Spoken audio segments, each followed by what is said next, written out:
This is the way. Oh, this is the way when there's a funeral, we need to wait. Heavy traffic for the funeral. See, people is walking.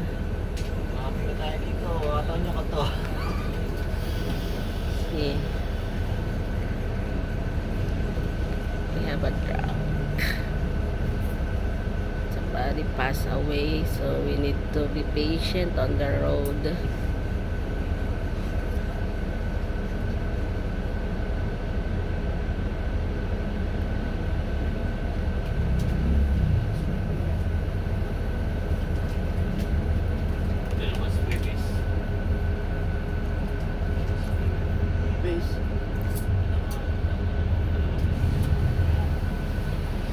Sektor IPA,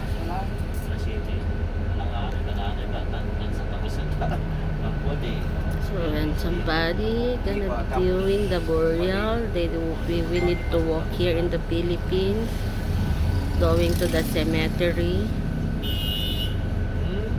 for the funeral. This is our tradition here in the Philippines, in Zambales. Yeah. People is walking. So we got heavy traffic right now.